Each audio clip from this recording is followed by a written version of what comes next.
To wake आणि जे काय प्रिंटेड मॉडेल वगैरे अशा गोष्टी पाहिल्या होत्या ना, आपण तिथं एंड केलं होतं. सो वर्ड टू वेकमध्ये आपण डिस्कस केलं होतं प्रिंटेड मॉडेल आणि कस्टमाइज मॉडेल. त्यानंतर आज आपण पाहणार होतो जे काय आर्किटेक्चर आहे वर्ड टू वेकचं, त्याचं आर्किटेक्चर आज डिस्कस करणार आहोत. ओके, सो बेसिकली स्क्रीन आहे ना शेअर? हो sir.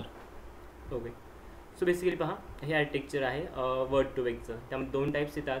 First is nothing but the सिबो आणि second is nothing but the skipgram. आता let discuss one by one. Okay, if you check सिबो, त्यामध्ये आर्किटेक्चर किंवा मेन पहा स्ट्रक्चर काय आहे. इथं ना मल्टिपल इनपुट्स असतील. सिबोच्या केसमध्ये मल्टिपल इनपुट्स हा तुमचा सिंगल लेअर असेल आणि इथं फक्त सिंगल आउटपुट भेटेल. I am repeating, here are ना multiple inputs, this will be a single layer. Okay, and this is your single output. म्हणजे यामध्ये मल्टिपल इनपुट्स पास होतील, आउटपुट जे आहे ते फक्त सिंगल आणि सिंगल आउटपुट असेल. क्लिअर सिबो? हो sir. Now coming to the skipgram. Skipgram जे आहे ते सिबोच्या अपोजिट असेल. म्हणजे इनपुट सिंगल असेल आणि आउटपुट हे मल्टिपल असतील आणि single layer will be again same. It's just opposite part of सिबो. सिबोच्या अपोजिट असेल स्किपग्रामवाला. ओके, एक ट्रिक सांगतो लक्षात कसं ठेवता येईल. सो इफ यू चेक सीचा शेप कसा आहे पहा. राईट, याचा अर्थ ना इनिशियली काहीतरी मल्टिपल इनपुट्स ॲक्ट होतात. Right? Yes. Yes, sir. Just add here something. Okay, so कळेल की it's like a C shape ज्यामध्ये मल्टिपल इनपुट्स असतील आणि सिंगल आउटपुट असेल. So it's all about the सिबो अँड स्किपग्राम. ही ट्रिक होती. इट्स युअर ओन चॉईस की लक्षात कसं ठेवणार आहात. Okay, but I follow the same trick from last 3 to 4 years. But it's up to you ki which strategy or which tips you feel better or the more convenience or easy. So you can follow. See, Sibo is nothing but continuous bag of words. आपण काल bag of words, count vectorizer किंवा terms of token किंवा bag of token discuss केलं होतं. It's nothing but the bag of words. याला सिबो म्हणतात आज जे पाहतो त्याला. सो सिबो is nothing but again continuous bag of words. So let's see one example. I have one sentence with me. The sentence look like this. Rajesh is working in a MNC and he is hard working guy. Okay, so if you check, यामध्ये stop words कोणकोणते सांगा. One by one stop words fast. Is In. Is in He. Is परत a. Okay fine. So see, यामध्ये stop word जे तुम्ही सांगितले ते stop words आहेत आणि यामध्ये पहा मेन टार्गेट. सी, राजेश करता मराठीमध्ये म्हणतात ते. ओके, म्हणजे पर्सन कोण आहे. ओके, सो वर्किंग एक्झॅक्ट त्याची ॲक्शन आहे. कुठं करतोय तर MNCमध्ये. तो कसा आहे तर हार्ड वर्किंग आहे. सो यामध्ये काही इम्पॉर्टन्स कीवर्ड्स आहेत.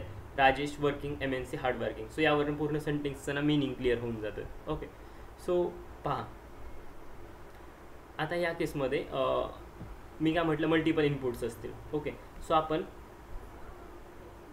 जे काय बायनरी रिप्रेझेंटेशन आहे, जे काय contextualize word as a input म्हणून आपण सगळं इथं पास करणार आहोत as a input. Multiple inputs. Okay, target हा तुमचा सपोज वर्किंग असेल, बाकी सगळे ना contextualize word as a input मी पास करतो, बाकीचे सगळे words.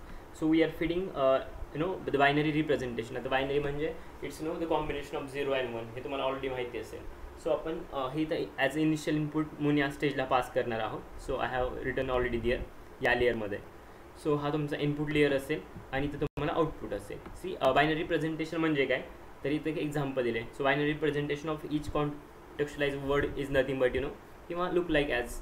So it will be 1 0 1 0. Like Rajesh असेल तर याचं कॉन्टेक्स्चुअलाइज किंवा बायनरी प्रेझेंटेशन असेल असं काहीतरी. Okay, it's not like that की हेच सगळ्या केसेसमध्ये असलं पाहिजे. मी फक्त एक्झाम्पल देतो. सेकंड वर्ड आहे is. Okay, for is it will be binary representation like 0 1 0 0. Okay, clear? Yes. Then coming to the next, जे तुम्ही डीप लर्निंगमध्ये पाहिलं होतं. Here will be the input, then it will be your input layer. Okay, again here you can see the multiple weights has been assigned like W1, W2, W3, W4, W5. Okay, so weight has been assigned. Next there will be the hidden layer and in that hidden layer you can see I'm using the linear function जे की तुम्ही activation function मध्ये पाहिलं होतं. Okay, after that there will be the weight matrix Okay, and at the last there will be the we are using the output layer. Okay, and in output layer you will get the prediction of your model or the neural network, and obviously it's no multi-class classification. That's why I'm using softmax activation, I mean softmax activation function, right? It's clear? हे explain करेनच मी theoretical perspective पण हे structure clear आहे का? Is it okay? हो sir. Fine. So see आपण पाहिलं होतं backward propagation. Yes, who is this? Sir ते मॅट्रिक्स वाला सांगा. मी अथर्व. ठीक आहे. हॅलो. सी हां हां, आवाज येतो सांगतो. सी इथं वेट अटॅच झालं, राईट? ओके. त्यानंतर इथं फंक्शन काम केलं त्यावरती लिनियर. ओके, जस्ट सॉफ्टमॅक्स फंक्शन म्हणजे जे काय तुमचं प्रिडिक्शन आउटपुट लेअर आहे, इथं तुम्हाला प्रिडिक्शन जस्ट भेटण्या अगोदर आणि वेट झाल्यानंतर आपण म्हणतो सी तुम्हाला तर माहिती असेल, आपण पाहिलं neural network input layer, hidden layer आणि आउटपुट लेअर. ओके, आउटपुट लेअरमध्ये प्रिडिक्शन भेटते, इनपुट लेअरमध्ये डेटा पास केला जाते आणि सगळं जे काय प्री प्रोसेसिंग होते, वेट बायस कमी जास्त व्हायचं जे काय आहे ते सगळं ना इथून केलं जाते. सो वेटवाला पोर्शन इथे ॲड झाला, हा तुमचा कंप्लीट हिडन लेअर आहे समजा. ओके, यामध्ये लिनियर फंक्शन पण यूज करतोय. ओके, सो लिनियर फंक्शन तर प्रश्न येतो वेट मॅट्रिक्सचा. ओके, इथं जर हे क्लिअर करतो, एक मिनिट इरेज करतो, ठीक आहे. So 1 for output. Okay, so याचं काय म्हटलं, मल्टिपल इनपुट्स असतील पण सिंगल आउटपुट असेल, यावरती वेट वगैरे कंप्लीट ॲक्ट झालेले आहेत, राईट? सो जे काय तुमचे आहेत इनपुट ॲज सिंगल रे प्रमाणे ॲक्ट करतील आउटपुटसाठी. जो काय वेट मॅट्रिक्स आहे तो सगळ्यांसाठी क्लब होईल किंवा कंबाईन होईल, राईट? आणि सपोज इथं जर सिंगल ॲक्टिवेशन फंक्शन आहे, मग मल्टिपल ॲक्टिवेशन फंक्शन आहे, डिपेंड्स आहे कोणतं ॲक्टिवेशन फंक्शन यूज केलं आहे. सपोज इथं इनपुट तुम्ही 10,000 जर येत असाल आणि जर सॉफ्ट मॅक्स यूज केलं असेल तर तुम्हाला ना सपोज मल्टिपल एक्झाम्पल देतो. जर 10H असेल तर obviously there will be binary. Soft max असेल तरी 2 नसतील. सॉफ्ट मॅक्स हे मल्टी क्लास क्लासिफिकेशन आहे. So I am assuming there will be 4 outputs. Okay, so it doesn't matter की तर 10,000 पास करतात की 1,00,000 इनपुट पास करतात. इट्स वॉट मॅटर्स की तुमचं आउटपुट कसं येतं आहे. सो हे वेट मॅट्रिक्सचं काम आहे. Is it clear now? Okay, so talking about the backward propagation and the forward propagation. So see backward propagation मध्ये काय होते आपण ऑलरेडी डिस्कस केलं होतं आय थिंक ANN मध्ये, राईट? येस. काय होते तेच विचारतो मी, यस म्हणत नाही. आपण फॉरवर्ड प्रोपोगेशन मध्ये आपण एरर कॅल्क्युलेट करतो आणि बॅकवर्ड प्रोपोगेशन मध्ये ते अपडेट करतो वेट आणि bias. Megha, is it right?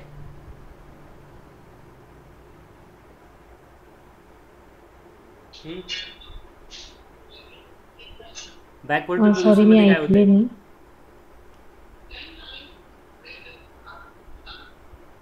Backward propagation मध्ये काय होते? ठीक आहे, जाऊ द्या. पुष्करने सांगितलं आहे, सॉरी अथर्वने सांगितलं ऐकलं नाही. एक काम करा, तुम्ही सांगा काय होतं बॅकवर्ड प्रोपोगेशन मध्ये.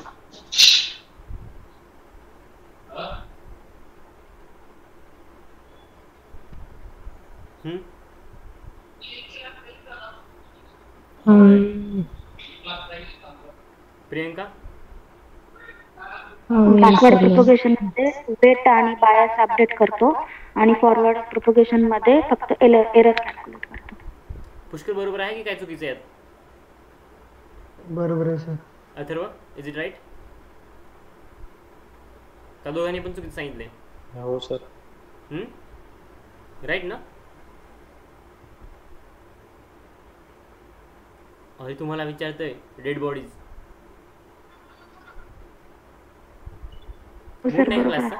सर. बरोबर आहे सर. मग बाकीचे का शांत आहेत? मेघा शांत आहे, बाकीचे शांत आहेत की टफ वाटते की सुट्टीचा विचार आहे आज? नाही सर. का पोर्शन स्किप करू, हा म्हणजे बेटर वाटेल? नाही सर. नको सर. ठीक आहे, सो हा तुमचा, ठीक आहे, फास्ट घेतलं तरी तुम्हाला समजेल, त्याशिवाय समजदार नाही, स्लो होते ना. ठीक आहे, सो पहा, हे तुमचं बॅकवर्ड प्रिपोगेशन, हे तुमचं फॉरवर्ड प्रिपोगेशन. जस्ट आत्ता डिस्कस केलं की बॅकवर्ड प्रिपोगेशनमध्ये काय होतं आहे आणि फॉरवर्ड प्रिपोगेशनमध्ये काय होतं आहे.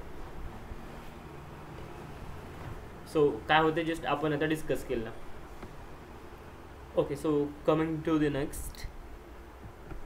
ओके, हा theoretical part आहे. If you wish you can go through this or read. Okay, so if there is error while predicting the output, so हे backward आणि forward propagation आहे, त्यामध्ये पूर्ण गोष्टी डिस्कस केलेल्या आहेत. Okay, so if you wish you can read or go through the each and every point. मी जे ओरली सांगितलं त्या गोष्टी theoretical मेन्शन केलेल्या असतील. Okay, then coming to the next part which is nothing but the skip gram which is opposite to the सिबॉ. So हे जो स्ट्रक्चर किंवा आर्किटेक्चर जस्ट आत्ता डिस्कस केलं होतं. या केसमध्ये टार्गेट जे आहे ॲज अ सिंगल इनपुट असेल, बट आउटपुट जे आहे ते मल्टिपल असतील मल्टिपल केसेसमध्ये. सो इट्स रिव्हर्स ऑफ सिबॉ. In terms of mathematical or in terms of formula, I can say that vector representation of the words is nothing but is equals to or nothing but weight matrix into the probability of word. जो का weight matrix आहे तो add केला जाईल into त्या वर्डची probability असेल. याला vector representation म्हणतात. सो इथं डायग्राम आहे ह्याची, काही चेंज नाही यामध्ये, जी पाठीमागं पाहिली तशीच डायग्राम असेल. यामध्ये सिंगल इनपुट बायनरी रिप्रेझेंटेशन असेल, input layer weight, then hidden layer ज्यामध्ये activation function, then weight matrix, again activation function for in output layer for the prediction. आणि जे काय म्हटलं, जे काय तुमचं प्रेडिक्शन असेल it's nothing but again probabilistic value or the probability. Okay, simple सांगतो. तुम्ही जर म्हणत असाल approve decline reject select, okay, so मी म्हणत असेल सपोज प्रोबॅबिलिटी येस असण्याची प्रोबॅबिलिटी जर 80% आहे आणि नो असण्याची प्रोबॅबिलिटी जर 20% आहे, तर व्हॉट विल द प्रिडिक्शन?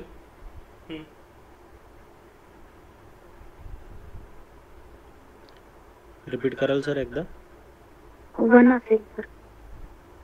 अरे मी 1-0 बोललोच नाही, मी येस न बोललोय. मग यस, ऑब्व्हियसली येस, कारण क्वेश्चन तोच होता. ठीक आहे. सो जे काय चालतं यामध्ये पण प्रोबॅबिलिस्टिक व्हॅल्यू चालतात. ओके, सॉफ्ट मार्क्स असेल, मल्टी क्लास क्लासिफिकेशन असेल, तर मग अशी जे सांगितलं की आपण जे ब्रेन ट्यूमरचं एक्झाम्पल लास्ट लेक्चरला पाहिलं होतं की मी अगोदर पाहिलं होतं, कोणत्या टाईपची ब्रेन ट्यूमर असेल. Okay, so depends on problem, depends on the use case. ती प्रोबॅबिलिस्टिक व्हॅल्यू जी काय असेल, जास्तीत जास्त प्रोबॅबिलिटी असेल ते तुमचं आउटपुट असेल. इथं मी परत वेट मॅट्रिक्सबद्दल लिहिलं आहे. Weight matrix use the probability of each output word. Weight मॅट्रिक्सचं ते काम आहे, प्रत्येक आउटपुट वर्ड आहे ना त्याची प्रोबॅबिलिटी देणं. Okay, now coming to the next part. Okay, so जे काय तुमची टेक्स्ट आहे ना त्यामधून ना तुम्ही नॉलेज किंवा जो काय तुमच्याकडे नॉलेज बेस आहे ना त्यामध्ये तुम्ही इन्फॉर्मेशन किंवा काहीतरी इन्साइट्स गॅदर करणार आहात. ओके, सो त्यामध्ये काही गोष्टी पाहणार आहात. सो एक्स्ट्रॅक्टिंगच्या अंडर एक सब ब्लॉक येतोय. सो त्यामध्ये 3 गोष्टी आहेत. So first is nothing but the key phase extraction, and there is nothing but the name entity recognition, or it is also called as a name entity extraction. Third is a relation extraction. Okay, जर तुम्ही कधी हे केलं असेल, एखाद्या office म्हणजे एखाद्या कंपनीच्या वेबसाईटला जाऊन जर तुम्ही अप्लाय केलेलं असेल, तर कधी कधी ना तुम्ही तुमचा रिझ्यूम टाकला ॲटोमॅटिकली डेटा फिलअप होते. Right, have check? जर केलं नसेल तर कधी एखाद्या ना कंपनीच्या वेबसाईटला जाऊन चेक करा, जे त्यांना लेंदी फॉर्म फिलअप करायला लागतात अप्लाय करण्यासाठी. सो तुम्ही तुमचा रिझ्यूम जर टाकला ना, पूर्ण रिझ्यूम पार्स होतोय. त्यामध्ये स्किल सेट असेल, तुमचा कॉन्टॅक्ट डिटेल्स असतील, तुमचं नाव वगैरे असेल किंवा जे काय असेल त्यातले ना काही डिटेल्स इझिली कॅप्चर केले जातात तुमच्या रिझ्यूममधनं, पार्स केले जातात. Okay, so name entity recognition कुठे वापरतात पहा. सो बेस्ट एक्झाम्पल, नोकरीवरचं ॲप्लिकेशन जे काय तुम्ही करतात किंवा कंपनीच्या ऑफिशियल वेबसाईटला जाऊन अप्लाय करतात, it's plays the role of name entity recognition. The best example is resume parsing नोकरीवरती.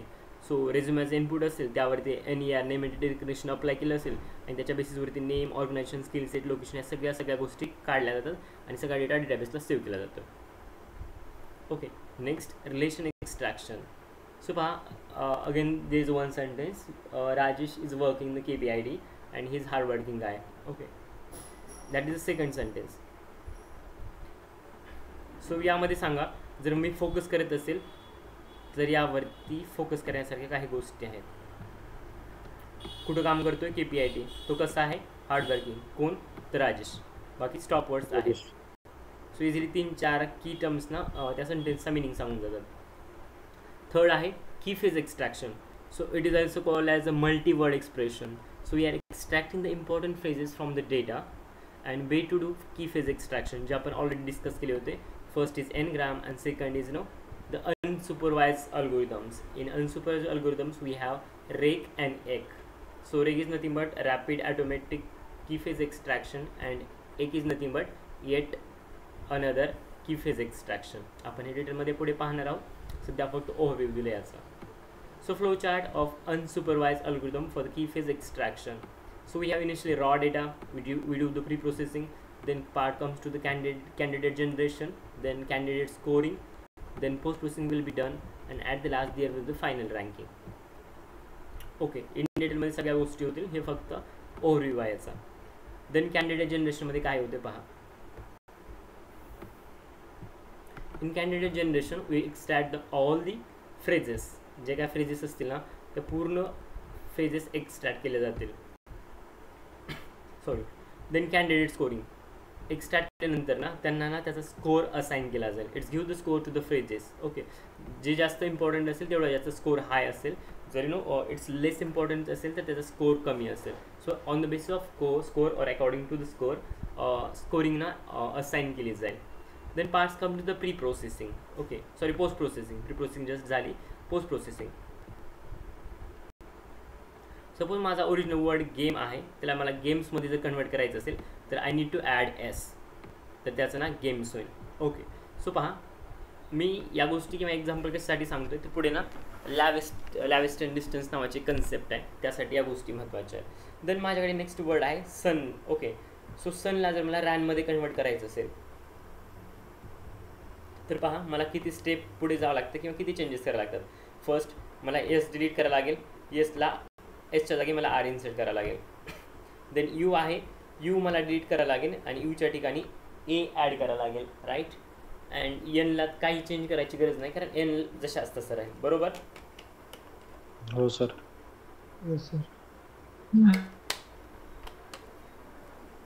Next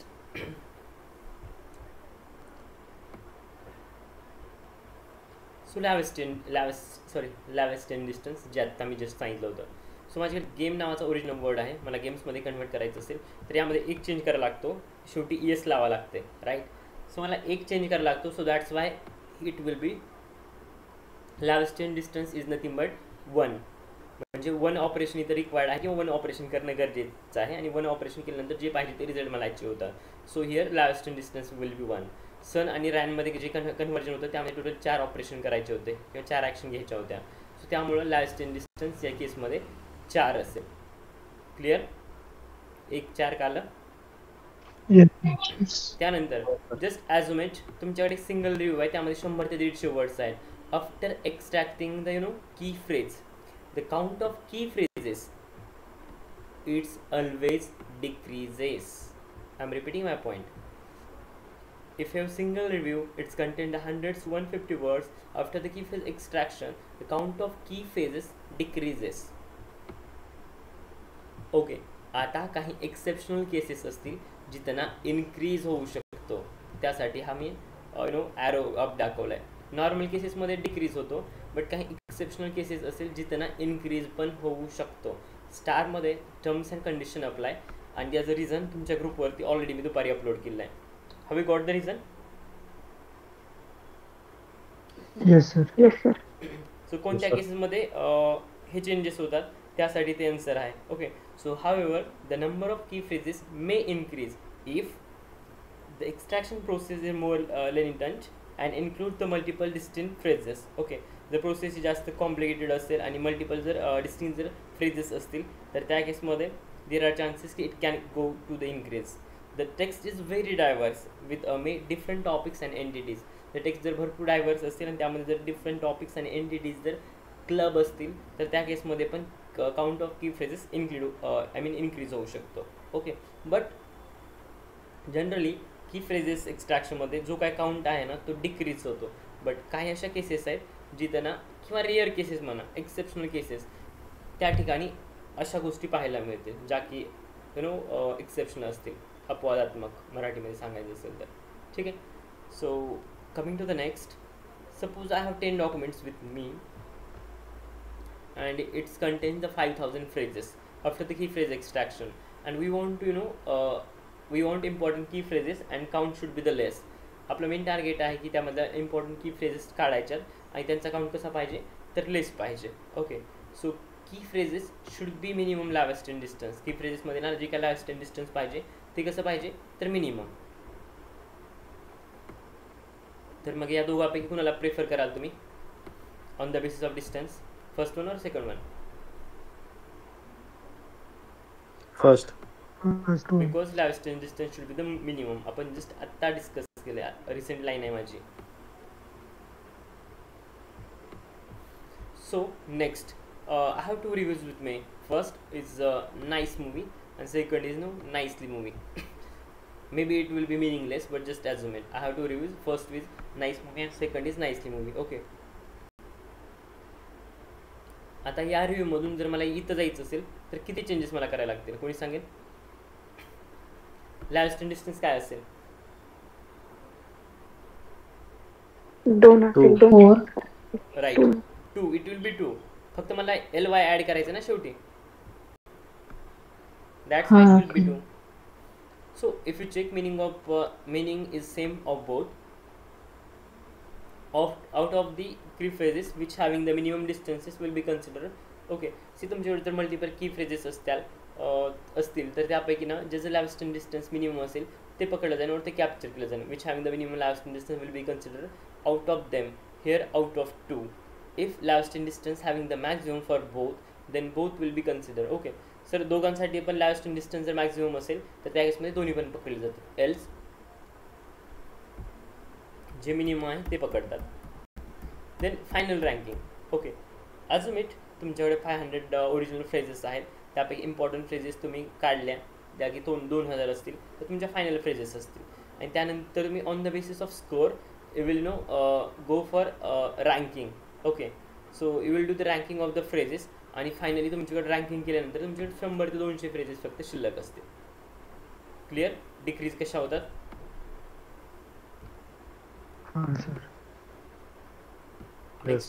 application of key phase extraction. Key phrase एक्स्ट्रॅक्शनचे ॲप्लिकेशन कुठं आहेत? So first, text summarisation. यामध्ये 2 टाईप्स असतात, एक्स्ट्रॅक्टिव्ह आणि ॲब्स्ट्रॅक्टिव्ह. एक्स्ट्रॅक्टिव्ह म्हणजे जे आहे ना त्यातनंच काढणं आणि ॲब्स्ट्रॅक्टिव्ह म्हणजे जनरेट करणं. असंच ना, शिकलोत ना? हो सर. ओके, देन टेक्स्ट समरायझेशनचं एक्झाम्पल कोणी सांगेल? टेक्स्ट समरायझेशन सांगा सर. आपण एखादी न्यूज पाहतोय तर ते शॉर्ट मध्ये समरायझेशन भेटतं त्या न्यूज. हो, headline. Okay, I can say that title line किंवा हेडलाईनमध्ये तुम्ही कन्वर्ट करतात. आपण डिस्कस केलं होतं इन शॉर्ट ॲप, आठवते?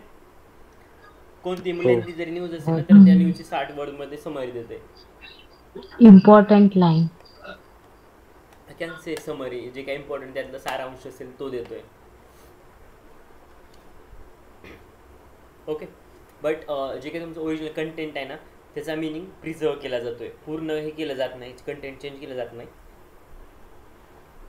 जे काही त्यातलं इम्पॉर्टंट कंटेंट आहे, जो काही सारांश आहे ना तो व्यवस्थित मॅनरमध्ये ना मांडला जातोय. ओके, याचा अर्थ असा नाही की त्यातला ना डेटा लॉस किंवा इन्फॉर्मेशन लॉस करून नवीन काहीतरी तुमच्यासमोर आणून ठेवलं जातं, असा बिलकुल पार्ट नाही किंवा असं बिलकुल होत नाही.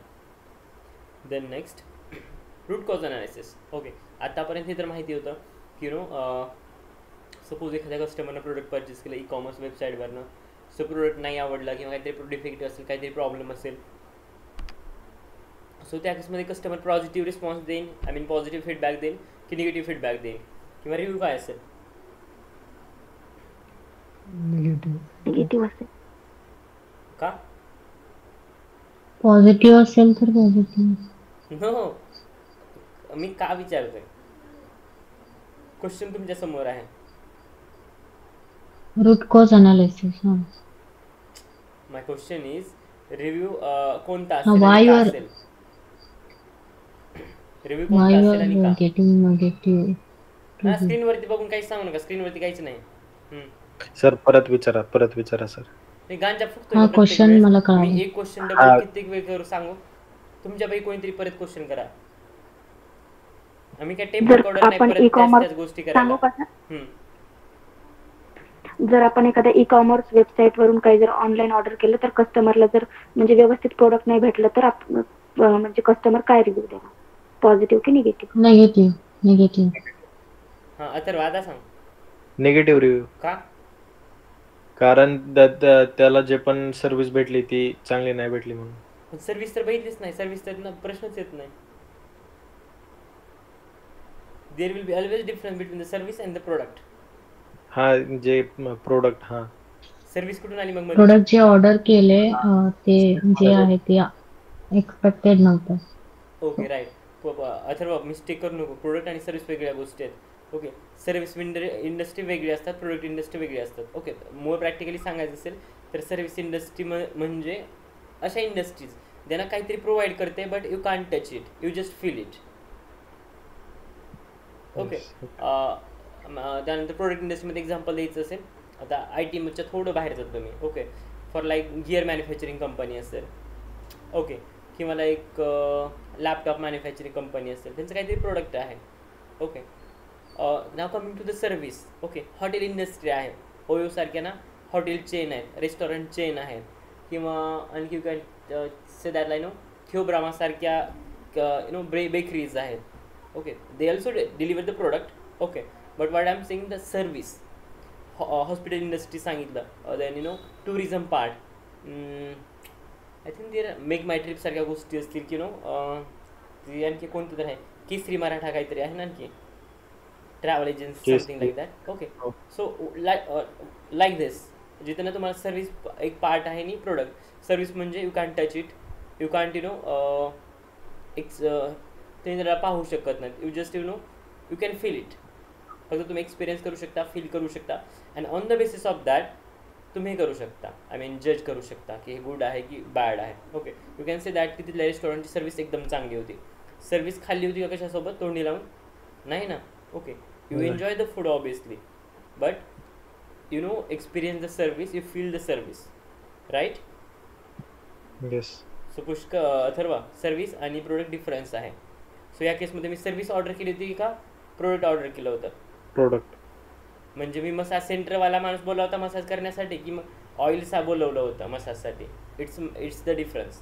Okay, oil is nothing but the product. जो कोणी मसाज करायला येतो, it's like a service, simple. I hope now it has been clear. यापेक्षा आणखी मला सिम्पल आणि ओपन करून सांगता येत नाही. क्लिअर. ओके, नाव रूट कॉज अनालिसिस. ओके, आपण ठीक आहे, निगेटिव्ह रिव्ह्यू आला, मान्य आहे, मग इथंच थांबणार का? सो निगेटिव्ह रिव्ह्यू का येतोय यावरती डीप डाईव्ह करणार. येत आहेत तर का येतात? So it's all things come under the root cause analysis. Okay, might be if you learn the project management असेल किंवा टोटल क्वालिटी मॅनेजमेंट शिकलं असाल तर त्यामध्ये एक गोष्ट होती, it's called as the fishbone diagram, root cause analysis. TQMचे जे काही 7 to 8 टूल्स होते, त्या टूलमध्ये हे दोन मेन कंटेंट आहेत, ज्याला फर्स्ट म्हणतात fishbone diagram and root cause analysis. हे मेकॅनिकल इंजिनिअरिंगमध्ये होतं, I think 7th or 8th सेमला डिग्रीसाठी शिवाजी युनिव्हर्सिटीमध्ये. I don't know about others, but हे तर होतं डिग्रीमध्ये. ओके, TQM टोटल क्वालिटी मॅनेजमेंटमध्ये या हे दोन टाईप्स होते TQMसाठी टूल्सचे. So first one is fishbone diagram and second one is root cause analysis. Okay, so आपण पुढे पाहू रूट कॉज, पण हे सध्या इथपर्यंत क्लिअर असू द्या की रूट कॉज अनालिसिस का आणि ते एक्झॅक्ट ना कन्सेप्ट काय आहे आणि कशासाठी आपण रूट कॉज अनालिसिस करतो. Suppose if I am getting any negative reviews for my the service, product, whatever it will be, so I am getting the negative reviews. Okay, might be I am just giving the example की मी ना झोमॅटोवरनं सपोज एखादं food order केलं एखाद्या रेस्टॉरंटमधनं. Okay, so food माझ्यापर्यंत आलं, पण ते ना गुड कंडिशनमध्ये नाही. मे बी जी काही पॅकेजिंग होती ती फाटलेली होती. ओके, किंवा प्रॉपरली मला डिलिव्हर झालं नाही. ओके, सो रिव्ह्यू टाकताना मी काय टाकला, the food is not good, the packaging is worst, and the delivery guy is rude. So मला सांगा प्रॉब्लेम कुठं होता इथं?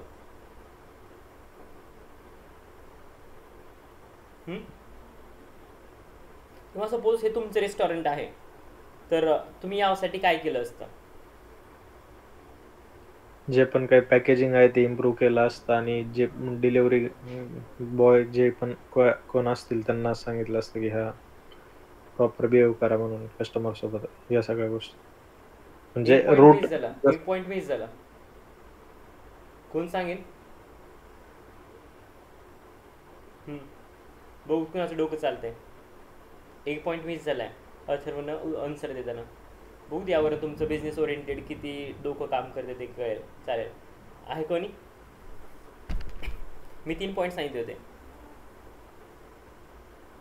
Product and service. ना, मी प्रोडक्ट सर्व्हिस हे शब्द वापरले नाही.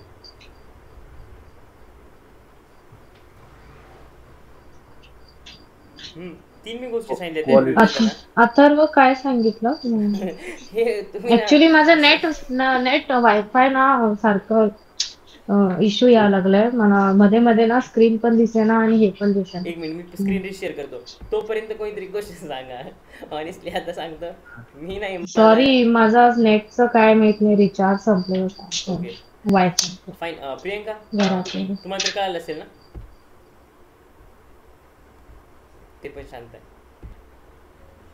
कोणाला समजला क्वेश्चन ते सांगा, नाहीतर सर म्हणला हा का बस बोर झाले आता. क्वेश्चन कोण काय सांगा मला. हा कोणीतरी सांगा क्वेश्चन. हा तर क्वेश्चन होता की आपलं स्वतःचं रेस्टॉरंट आहे आणि त्यात म्हणजे आपण जी सर्व्हिस प्रोव्हाइड करतोय त्यामध्ये पॅकेजिंग व्यवस्थित नव्हती, क्वालिटी चांगली नव्हती आणि जो सर्व्हिस गाय होता तो पण रूड होता. तर आता आपलं रेस्टॉरंट कन्सिडर करून तर तुम्ही काय चेंजेस करशाल असं सांगितलं होतं. आणि त्यावर मी आन्सर दिलं होतं की पॅकेजिंग इम्प्रूव्ह करू आणि जे पण सर्व्हिस देता येत ना म्हणजे डिलिव्हरी बॉय त्यांना सांगू की व्यवस्थित मॅनरने बिहेव करा कस्टमर सोबत असं. आणि त्यातून एक गोष्ट मिस झाली होती आणि ते सरांनी बाकीच्यांना विचारलं होतं.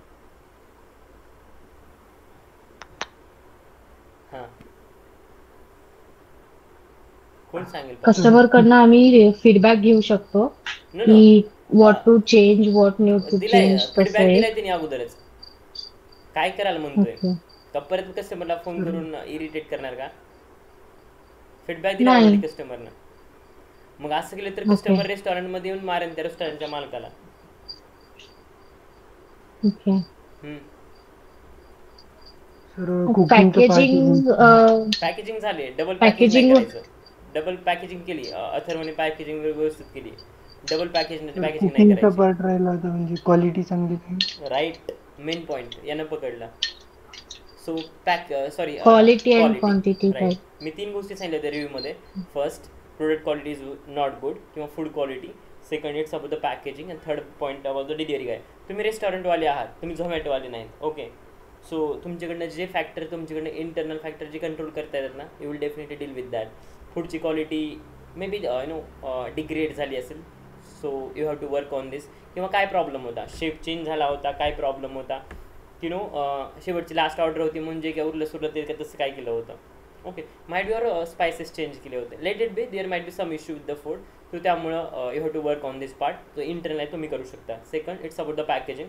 घाईमध्ये तुम्ही ना जे काय पॅकेजिंग होते ती प्रॉपर केली नसेल, त्यामुळे लिकेज असेल किंवा काहीतरी ना प्रॉपरली ते फूड तिथपर्यंत पोहोचणं असेल. Third thing about the delivery guy, may be तो रूड असेल. ओके, तो झोमॅटोच्या साईडने डिलिव्हरी पार्टनरचा. Okay, but if you can handle, you can handle, but it's no, that is the external factor. तो तुमच्या रेस्टॉरंटचा जर डिलिव्हरी पार्टनर असेल तर that will be no completely okay. But third party असेल that is something different. Okay, but talking one more about thing here. If you order the pizza from Domino's, okay, after 11 PM, okay, the delivery guy never कधी order केलं आहे रात्री 11-12च्या नंतर किंवा 11च्या नंतर?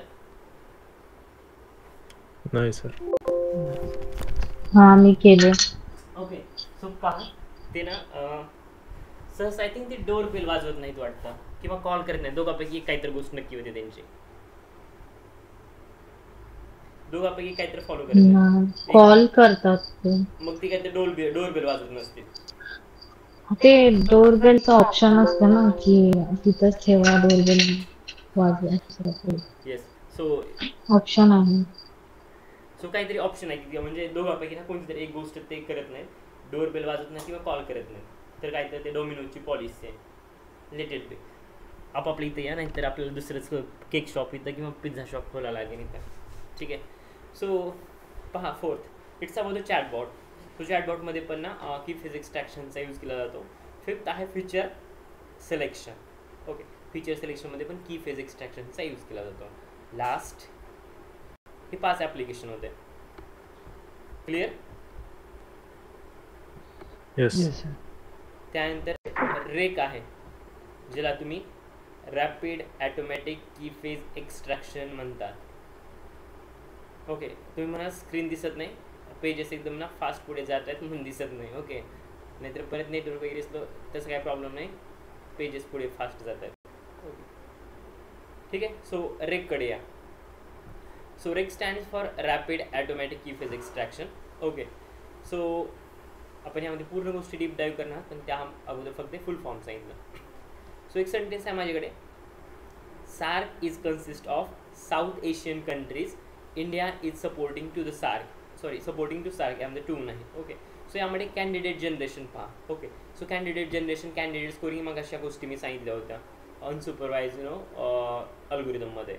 So पहा, NLPच्या म्हणतो तिकडच्या नाही, मशीन लर्निंगमध्ये NLPच्या अल्गोरिदममध्ये. सो कॅन्डिडेट जनरेशनमध्ये तुम्ही जो काय डेटा आहे तो स्प्लिट करतात, तर कुठून? स्टॉप वर्ड्सपासून. ओके, सो जिथे जिथे स्टॉप वर्ड्स येतील तिथून तुम्ही स्प्लिट कराल. ओके, सो पहा, स्टॉप वर्ड जिथं आहे तिथून सेपरेट होऊन जाईल डेटा, म्हणजे कोमा येईल तिथं. सो सार्क इज कन्सिस्ट, सो इज उडाला, कोमा आला, ऑफ उडाला, कोमा आला, लाईक दॅट. ओके, सो स्कोरिंगचा फॉर्म्युला काय? Scoring is nothing but the ratio between the degree and the frequency. So it's called as a score. Then यामध्ये conclusion काय आहे, जर काढायचं असेल ना, तर यामध्ये जास्त तुमचा स्कोर वाढतोय त्यास की फेज इम्पॉर्टन्स पण दोन्ही वाढते, किंवा यू कॅन से दॅट ज्यावेळेस की फेज इम्पॉर्टन्स वाढेल त्यावेळेस तुमचा स्कोर पण ऑब्वियसली वाढला पाहिजे. Okay, so maximum scoring having the maximum importance of key phrases. Okay, म्हणजे एखादी की फेज जर इम्पॉर्टन्स असेल तर त्याचा स्कोर ऑब्वियसली हायच असेल किंवा जास्त असेल. Then yet another key phase extraction. Okay, so यामध्ये सेंटेन्स तेच आहे, SAARC is consist of South Asian countries, India is supporting SAARC. Okay, so यामध्ये एक क्रायटेरिया आणखी ॲड केला जातो एकमध्ये. सो पहा, 2 स्टॉप वर्डच्या मध्ये जो काय वर्ड आहे तो वर्ड तुम्ही सोडून देता किंवा उडवतात. पंक्च्युएशन आणि स्टॉप वर्डच्या मध्ये जो काय वर्ड येईल तो तुम्ही एलिमेंट करतात किंवा उडवतात. क्लिअर झाल्या 2 गोष्टी? सो हे क्रायटेरिया तुम्ही वरती अप्लाय कराल. 2 स्टॉप वर्डच्या मधला वर्ड क्लिअर, पंक्च्युएशन आणि स्टॉप वर्डच्या मधला वर्ड, इथं पंक्च्युएशन आहे कंट्रीजच्या इथं आणि इथं स्टॉप वर्ड आहे, सो मधला वर्ड गायब. राईट? सो असं हे मी एक्झाम्पल दिलं की असं असू शकते, बट असतं आणखी कुठं असं काही सापडले तर बघा सेंटेन्समध्ये, पण अशा वेमध्ये काम करते. सो पहा, त्यानंतर हे तुम्हाला काहीतरी असं आउटपुट भेटेल आणि तुमचे कॅन्डिडेट्स असतील, SAARC, South Asian country, supporting SAARC, etcetera etcetera. Okay, now coming to the score. एकमध्ये ना टोटल 5 स्कोअर आहेत, तर ते 5 स्कोअर आपण डिस्कस करणार आहोत. ओके, फॉर एव्हरी वर्ड, प्रत्येक वर्डसाठी. सो हे 5 स्कोअर आहेत, ABCD आणि E हे टोटल स्कोअर आहे. So A score is nothing but casing of W. Okay, so is equals to max of count of W is capital into count of W is acronym divided by 1 plus log of count of W. आणि याला ना deep डाईव्ह करून त्याला ना explain करून सांगतो. So casing W is equals to max of count of W is capital. Okay, count of W is acronym and divided by 1 plus log of count of W. यामध्ये एक concept explain करतो. Acronym is nothing but the short form, like NGO असेल त्याचं short फुल form ना वेगळे काहीतरी, आपण short form मध्ये NGO यूज करतो. Okay, so then BPO business process outsourcing. Okay, पण त्याला आपण BPO शॉर्ट मध्ये यूज करतो. KPI key performance indicator, but we are using KPI. Okay, so हे जे काय आहे ना याला ॲक्रोनिम म्हणतात. Then capital. ओके, जे की टायटल केसमध्ये असेल, लाईक इथं एक्झाम्पल आहे सार्क, याचं एस कॅपिटल आहे, बाकी सगळं स्मॉल आहे. So it's no the example of capital or the title case. Acronym is here and सार्क इज नॉर्मली जे की 1 plus log of count of, जे काय स्पेसिफिक त्याचा काउंट येईल, किती वेळी जी टर्म ऑकर होते ना त्याचा काउंट इथं असेल, इथं 2. ओके, सो पहा, या जर व्हॅल्यूज मी फॉर्म्युल्यात पुटअप केल्या तर मॅक्स ऑफ 3,4 म्हणजे count of W into the count of capital means 3,4 or 4, whatever it will be. You can say either 3 into 4 or 4 into 3, result will be 12 obviously. So divided by 1 plus log of 9. Let me check. Yeah, log of 9. याची total तुम्ही addition कराल, 4 आणि 3 7, 7 आणि plus 2 9. So 1 plus log of 9 is equals to 4 divide 1 plus log of 9 याला solve केलं तर तुम्हाला casing ए भेटेल और ए स्कोअर भेटेल. क्लिअर? ए स्कोअर Sir, क्लिअर clear. झाला का? देन बी स्कोअर. बी स्कोअर मध्ये पहा वर्ड पोझिशन बद्दलचा हा स्कोअर आहे. सो यामध्ये फॉर्म्युला असेल log of 3 plus median of then sentence of W. Okay, sentence of W मध्ये ना लिस्ट ऑफ त्या काय वर्डची पोझिशन असेल ना त्या लिस्ट ऑफ पोझिशन इथं दिलेले आहेत मी. 1 number 10 like 1 10 19 25 36 like this. Okay, so सार्क 1 देन सार्क आहे तो 10 आणि सार्क आहे तो लाईक 19. देन अनदर हा 25 नंबर हा आहे तो 36 नंबरला और 36 पोझिशनला आहे. Then list of position of the word in the particular document. Word can come in a multiple times in documents. Okay, त्या वर्डची त्या डॉक्युमेंटमध्ये पोझिशनचा नंबर काय तो पोझिशन आपण लिस्ट आउट करतो. एक वर्ड मल्टिपल टाइम्स पण येऊ शकतोय. Okay, so word position of सार्क is equals to log of 3 plus medium आणि त्यानंतर जे काय पोझिशन नंबर असेल तो पोझिशन नंबर तुम्ही पास कराल या लिस्टमध्ये. ओके, आणि that's is nothing but the your B score. ठीक आहे. Then C it's about the frequency score. त्याचा फॉर्म्युला असेल count of word divide by mean count plus standard deviation of count. Okay, त्याला आणखी डीप डाईव्ह करू म्हणजे formula आणखी clear होऊन जाईल तुम्हाला. Okay, so word frequency of सार्क हा एक वर्ड आहे, याची वर्ड फ्रिक्वेन्सी कॅल्क्युलेट करणार आहोत. सो काउंट ऑफ सार्क हा जो वर्ड आहे सार्क याची काउंट टोटल काउंट किती आहे. Then mean of count. Okay, जे काही त्याचा काउंट आहे like C1 C2 whatever it will be त्याचा मीन घ्याल तुम्ही किती वेळेस ऑकर होते त्याचा मीन प्लस जे काही ऑकरन्सेस आहेत जे काही टोटल काउंट आहे. Okay, like C1 C2 whatever it will B count त्याचा तुम्ही स्टँडर्ड डेविएशन घ्याल आणि या सगळ्या व्हॅल्यू फॉर्म्युलेमध्ये पुटअप करून तुम्ही ना याचा आन्सर कलेक्ट कराल. It's nothing but your C score which is called as a frequency score. Okay, just as a meet one document contain the hundreds वर like W1 W2 W3 W100 like this and the count will be like C1 C2 C3 whatever will be. Total 100 word असतील तर माझ्याकडे 100 counts येतील म्हणजे प्रत्येक वर्डसाठी वेगवेगळ्या counts असतील. So list of count of every word in the document. प्रत्येक डॉक्युमेंटमध्ये जे वर्ड असतील ना त्याचा प्रत्येकाचा काउंट मी घेऊ शकतो. Then D score which is related to the word relatedness. So 1 plus WR plus WL into count of W divided by max of count plus PL plus PR. पहा याचा मिनिंग. सो WR ही जी term आहे याचा अर्थ असा होतोय की number of unique word on right आणि total number of word on right. Right साईडला जे काय आहेत ना त्यातले युनिक वर्ड्स आणि divide by total number of जे काय वर्ड्स आहेत राईटला ते टोटल. देन लेफ्टला same total number of unique word on left but unique. Okay, आणि इथं आहे ते total number of word on the left but कसे असतील ते टोटल असतील. ओके, डिवायडेड बाय टोटल आणि इथं फक्त युनिक असेल. डिवाइड बाय टोटल इथं फक्त युनिक असेल. Left left right right. Okay, then PL. So PL is nothing but the total words on the left divided by maximum count म्हणजे PL. PR is nothing but total word on the right divided by maximum count. या total 4 term होत्या. And then next maximum count is nothing but total word in that document. मग किती असेल तर तो तुम्ही ते ॲड कराल. ओके, एक्झाम्पल इथे ॲड केलेला आहे. We are learning just wait NLP and NLP is consist of both machine learning and deep learning. Okay, example दिले. तुम्ही जर यात व्हॅल्यू पुटअप कराल लाईक 1 प्लस म्हणजे तुम्हाला कॅल्क्युलेट करावं लागेल हे PR LR काय किती आहे काउंट ऑफ कन्सिस्टंट डॉक्युमेंट्स. मी ते एक्सप्लेन केल्यावरची टर्मिनॉलॉजी इथं फक्त व्हॅल्यू तशा पुटअप करायच्यात यात चेक करून किती वेळेस कसं येते राईट आणि लेफ्टला कोणता. तर ही तुमची ना विथ रिस्पेक्ट टू असेल किंवा ही तुमची रेफरन्स पोझिशन असेल याच्या राईट आणि याच्या लेफ्टला बघा. आता कोणतरी म्हणजे इकडे तर पेज संपत नाही खाली बघा. ओके, ठीक आहे, या गोष्टी बघा म्हणजे खाली आणि ही आहे ती लेफ्ट साईड खालची आहे ती राईट साईड आहे. Okay, so with reference to याला करून जर कॅल्क्युलेट करत असाल तर आन्सर तुम्हाला असे काहीतरी भेटतील. Okay, then last is E score, so which is related with the word difference score. For one document it will be related number of sentences containing that term and divided by total number of sentences. Okay, अशा किती sentences मध्ये ती term available आहे और present आहे divide by total number of sentences तुमच्याकडे किती आहेत. ओके, सो जस्ट ॲझम माझ्याकडं नंबर ऑफ सेंटेन्सेस असे टोटल 10 आहेत ज्या 10 सेंटेन्समध्ये ती टर्म एक्झिस्ट करते. आणि टोटल नंबर ऑफ सेंटेन्सेस माझ्याकडे 100. ओके, आउट ऑफ 100 पैकी फक्त 10 सेंटेन्समध्ये ती टर्म एक्झिस्ट करते. So it will be 10 by 100 around 1 by 10. So it will be 0.1, right? So final score. Final score is a combination of the A, B, C, D and the E, and the final formula becomes D into B divided by A plus C by D plus E by D.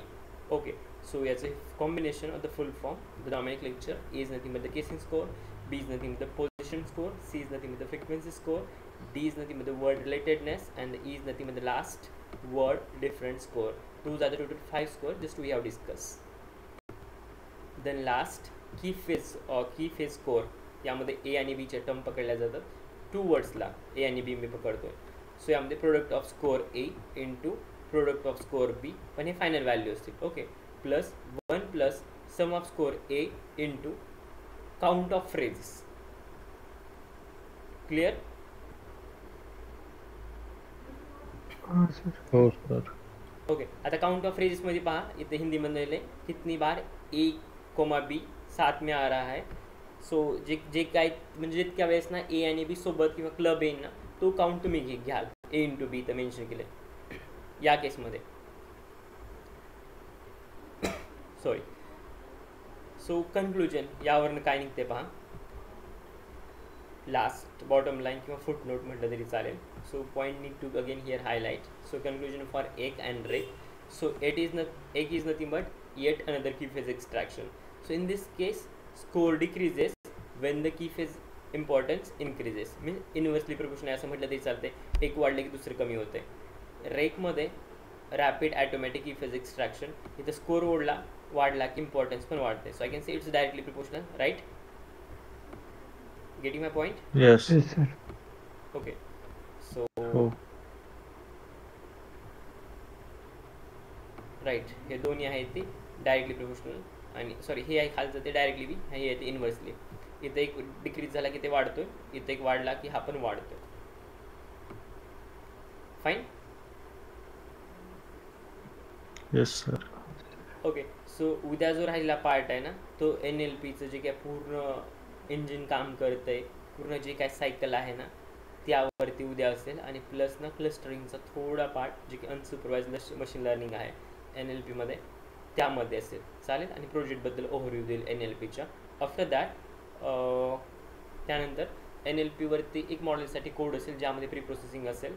Then coming to the deep लर्निंगचा पण code शिल्लक आहे, right? So ते पण done होऊन जाईल. That is no the second third lecture. Next it's all about the NLP आणि deep learning संपते तुमचं इथं. त्यानंतर coming to the time series. Okay, time series 2 ते 3 लेक्चरमध्ये मॅक्स होऊन जाईल. आणि त्यानंतर तुमचं मोस्ट प्रोबॅबली टेक्निकल सिलेबस संपवतोय, राईट? हो.